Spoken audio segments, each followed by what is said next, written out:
दोस्तों, इस जीवन की सबसे बड़ी गलती क्या होती है? हम अक्सर ये समझते हैं कि दुनिया को खुश रखेंगे तो हम भी खुश रहेंगे। लेकिन बुद्ध कहते हैं, जब तुम अपने ही मन को दुख देते हो सिर्फ दूसरों को खुश रखने के लिए, तो तुम खुद से दूर होते चले जाते हो।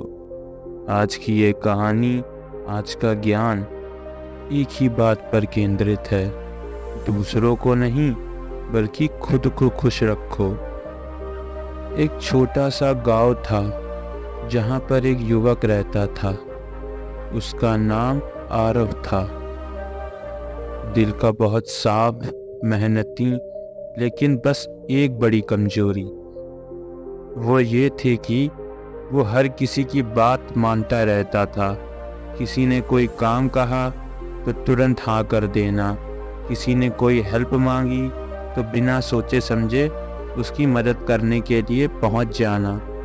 भले ही उसका काम बिगड़ जाए, लेकिन मदद के लिए वह तुरंत चला जाता था। सबको ये लगता था कि आरव सबका काम करता है, ये तो बहुत अच्छा लड़का है।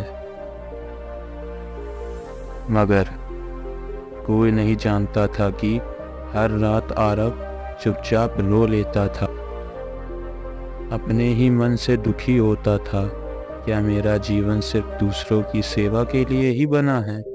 क्या मेरे खुद के सपने कभी पूरे होंगे भी या नहीं? फिर एक दिन आरव ने सुना कि बुद्ध उनके गांव के पास आए हुए हैं। वो भागकर वहां पर पहुंचा। उसकी आंखों में उदासी थी एवं एक मन में बोझ था। जब वह बुद्ध के पास पहुंचा, बुद्ध ने उसकी आंखों को देखा और मुस्कुराए।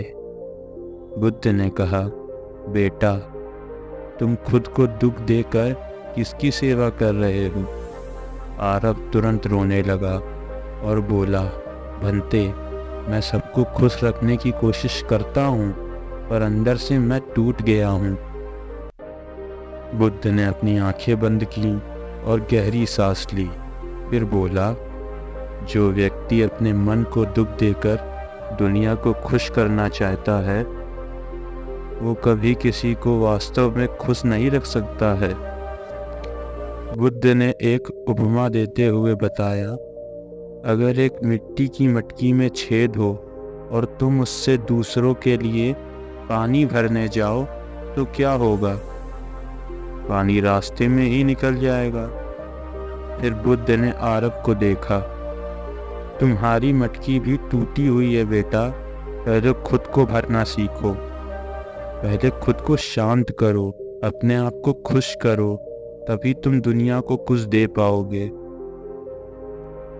आरव ने अपना साहस जुटाया और पूछा, भंते, क्या दूसरों के लिए जीना गलत है?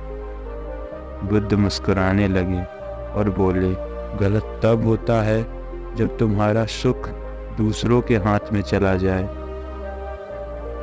बुद्ध ने बोला, अपने मन के मालिक तुम हो।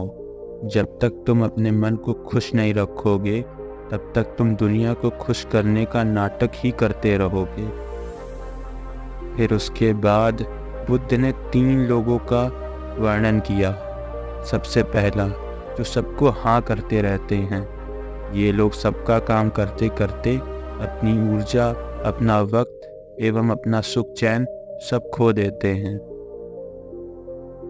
दूसरा, जो खुद को भूल जाते हैं। उनकी हाँ एक आदत बन जाती है और आदत कभी कभी बंधन बन जाती है। तीसरा, जो खुद को प्राथमिकता देते हैं। ये लोग स्वार्थी नहीं, समझदार होते हैं। बुद्ध ने कहा, जो खुद को खुश रखना जानता है, वो दुनिया को और गहरे से समझ सकता है। दोस्तों, अगले दिन आरव ने फैसला लिया कि अब वो किसी को हाँ सिर्फ तभी बोलेगा जब उसका मन भी हाँ कहे। पहले लोग हैरान हो गए, कुछ नाराज भी हो गए और कुछ ने बोला, अरे आरव, बदल गया तू तो, पहले तो बहुत अच्छा था। मगर आरव अंदर से शांत होने लगा। उसने अपने सपनों के लिए वक्त निकाला, अपने लिए जीना सीखा। उसके बाद एक दिन आरव फिर बुद्ध के पास पहुंचा, इस बार दुखी मन से नहीं बल्कि मुस्कुराते हुए। बुद्ध ने बोला, जो अपनी रोशनी को जलाएगा वो दूसरों के अंधेरे को भी दूर कर जाएगा। अब आरव ने समझ लिया था, खुद की खुशी, अपने मन का ध्यान, ये सेवा का ही सबसे बड़ा रूप है।